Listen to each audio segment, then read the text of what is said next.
In October 2003, a former fighter pilot named Yang Li Wei climbed into a capsule the size of a small car, strapped himself in, and waited while a rocket underneath him ignited. The capsule was called Shenzhou 5. The rocket lifted off from the Jiuquan Launch Center in the Gobi Desert, the same stretch of barren land where China had tested its first nuclear weapons decades earlier. When the rocket cleared the atmosphere and the capsule entered orbit, Yang Li Wei became the first Chinese citizen to reach space. The international reaction was polite but dismissive. Western media called it a milestone for China, but pointed out that the technology was based on Russian designs from the 1960s. NASA congratulated Beijing publicly while privately noting that the United States had done the same thing 42 years earlier when Alan Shepard flew in 1961. The general attitude in the Western space community was clear. China was decades behind. Catching up would take a generation, if it happened at all. Remember that attitude, because everything that follows is a direct consequence of what the United States decided to do with it. If you enjoy videos about technology and power shifts that most people do not see until it is too late, hit like and subscribe so you never miss one. This story goes somewhere that nobody in 2003 would have believed. For most of the 20th century, space belonged to two countries, the United States and the Soviet Union. They raced each other to orbit, to the moon, and back. When the Soviet Union collapsed in 1991, the race ended, and the United States stood alone as the dominant power in space. NASA was the most prestigious space agency on the planet. Its name was synonymous with exploration, innovation, and the idea that humans could go further than anyone thought possible. The crown jewel of NASA's post-Cold War era was the International Space Station. Built in partnership with Russia, Europe, Japan, and Canada, the ISS was the largest structure ever assembled in orbit. It was a symbol of cooperation, a scientific laboratory, and a constant reminder that America led the world in space. Astronauts from dozens of countries lived and worked on the station, conducting experiments that could not be done anywhere else. But there was one country that was never invited: China. The reasons were partly technical. In the 1990s, when the ISS partnerships were being formed, China's space program was not mature enough to contribute meaningful hardware. But the reasons were also political. There was deep suspicion in Washington about Chinese intentions in space, fueled by concerns about technology transfer and the dual-use nature of rocket technology. The same rocket that launches a satellite can deliver a nuclear warhead. American policymakers did not want Chinese engineers learning anything from the ISS that could strengthen China's military capabilities. For years, this exclusion existed as an informal understanding. Then, in 2011, a congressman from Virginia named Frank Wolf made it law.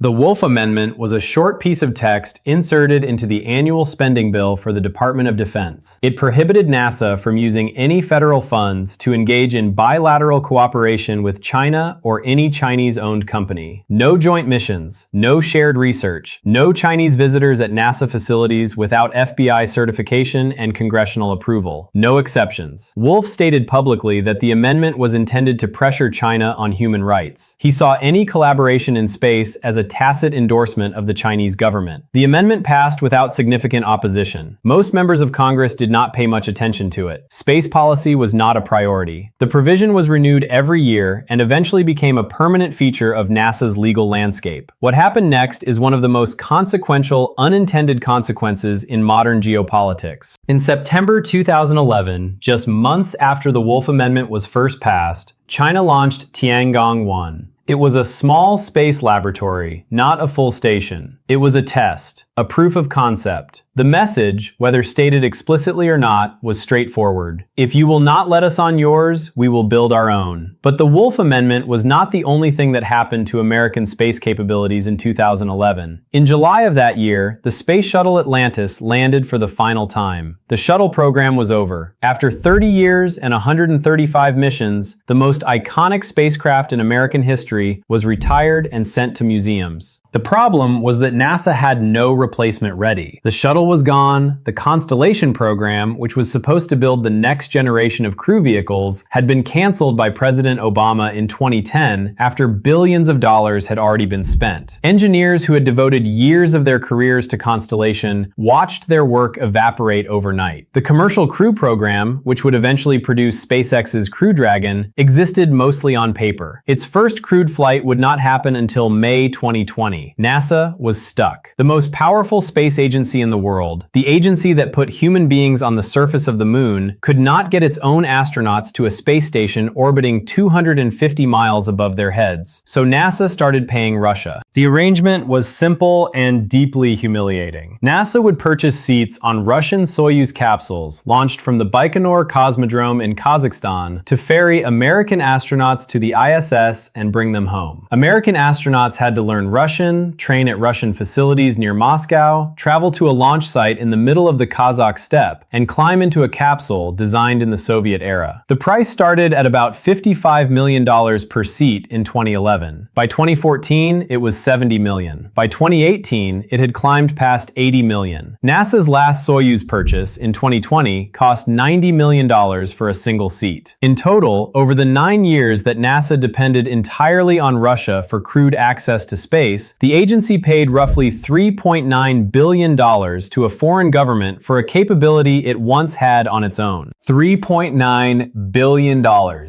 Paid by the country that invented spaceflight, to the country it beat in the space race, because it could not build a replacement for the vehicle it retired. During those 9 years, something almost unthinkable happened. In October 2018, a Soyuz rocket carrying an American astronaut and a Russian cosmonaut suffered a booster failure 2 minutes after launch. The escape system activated and the crew survived, landing safely in the Kazakh desert. But for a brief period, there was no way to reach the ISS at all. No shuttle, no Soyuz available, no alternative. The most expensive structure ever built by humans was orbiting Earth with no way to send anyone to it. That moment, more than any speech or policy document, captured how far American space capability had fallen. During those same 9 years, while NASA was paying Russia for rides, China was building. Quietly, methodically, and with a level of focus that the rest of the world badly underestimated. Tiangong 1 launched in 2011. Tiangong 2 launched in 2016. These were test laboratories, small and temporary, designed to validate the technologies needed for a permanent station. Chinese astronauts, called taikonauts, lived aboard them for weeks at a time, practicing docking procedures, conducting experiments, and testing life support systems. In April 2021, China launched the first module of its permanent space station, called Tianhe, which means Harmony of the Heavens. Over the next 18 months, 2 more modules were added, Wentian and Mengtian, both laboratory modules packed with experiment racks and scientific equipment. By the end of 2022, the Tiangong space station was fully assembled and permanently crewed. The total time from the first module launch to a fully operational station was roughly 18 months. For comparison, the ISS took over a decade to assemble, with its first module launching in 1998 and not reaching full operational capacity until the late 2000s. Tiangong is smaller than the ISS. It has 3 modules compared to the ISS's 16. It can host 3 to 6 crew members compared to the ISS's 6 to 7. But it is entirely modern. Every system on board was designed and built in the 21st century. The solar panels are newer, the computers are newer, the life support systems are newer. The ISS, by contrast, contains hardware from the late 1990s that has been patched, repaired, and maintained well beyond its intended lifespan. Some of the wiring inside the oldest modules is older than the youngest crew members who live aboard.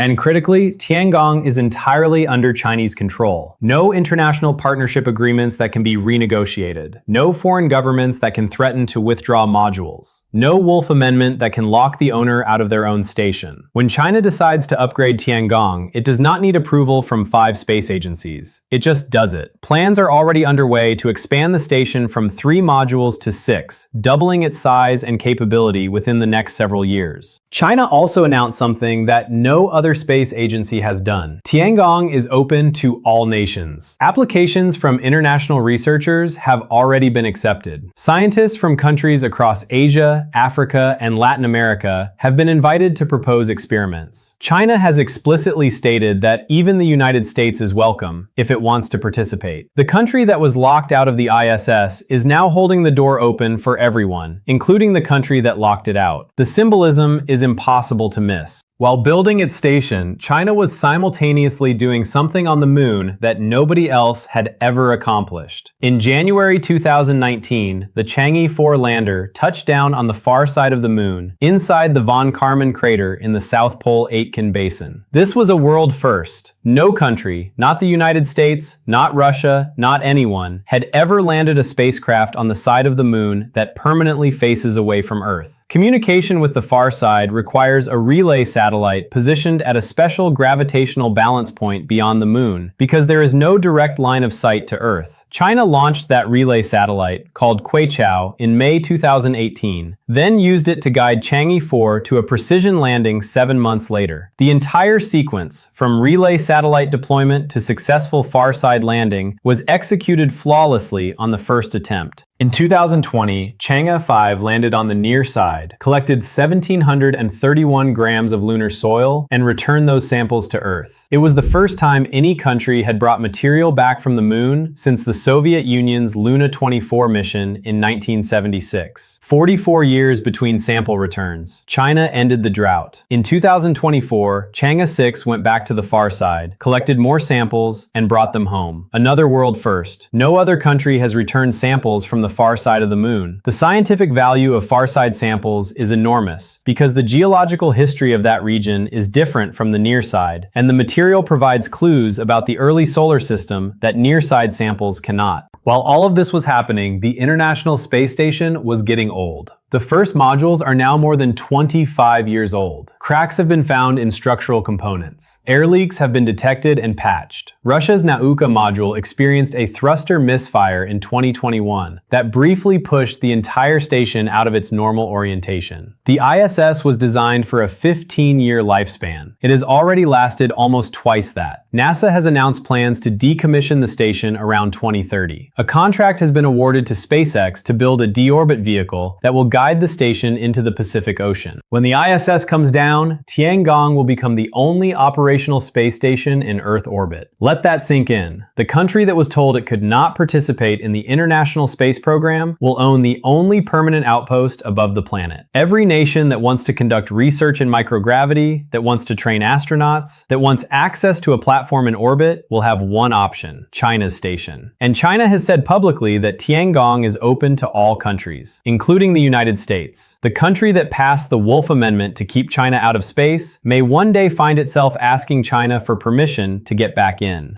In 2013, there was a small incident that almost nobody remembers now, but that perfectly captures the absurdity of the situation. NASA organized a scientific conference about findings from the Kepler Space Telescope, which was discovering thousands of planets orbiting distant stars. Chinese researchers applied to attend. NASA denied their applications, citing the Wolf Amendment and security concerns. Several American scientists, offended by what they called a discriminatory policy, publicly boycotted their own conference in protest. They said they refused to attend a scientific gathering that excluded colleagues based on nationality. The Chinese government called the ban a relic of Cold War thinking. Frank Wolf issued a statement clarifying the rules. The conference went ahead with fewer attendees and more controversy than science. That was 13 years ago. Since then, China has built a space station, landed on the far side of the moon twice, returned lunar samples to Earth, and announced plans to put taikonauts on the lunar surface by 2030, with a permanent moon base to follow by 2035. The moon base program, called the International Lunar Research Station, or ILRS, already has partnership agreements with Russia, Pakistan, Venezuela, South Africa, and several other countries. China is building the coalition for its moon base the same way the United States built the coalition for the ISS, by inviting partners and giving them a stake in the project. Except this time, the United States is not invited. NASA, during the same period, has struggled to get its Artemis program back to the moon on anything resembling its original timeline. Artemis 1, an uncrewed test flight that sent the Orion capsule around the moon and back, launched successfully in November 2022. It was a genuine achievement, but it happened 11 years after the shuttle retired and 6 decades after Apollo. Artemis 2, a crewed flight around the moon without landing, was originally scheduled for 2024. It has been delayed multiple times times and is now expected no earlier than 2026. The heat shield on the Orion capsule performed unexpectedly during Artemis 1, losing material in ways that engineers did not predict, requiring additional testing and analysis before NASA would commit to putting humans aboard. Artemis 3, the mission that is supposed to put the first American boots on the moon since 1972, has been pushed back repeatedly. Its original target was 2025, then 2026, then 2027. The mission depends on SpaceX's Starship as a lunar lander, and Starship's development timeline has slipped multiple times as well. Cost overruns on the Space Launch System, the massive rocket that powers Artemis, have pushed the total program cost well beyond original estimates. Each SLS launch costs approximately $4 billion. By comparison, a SpaceX Falcon 9 launch costs roughly $67 million.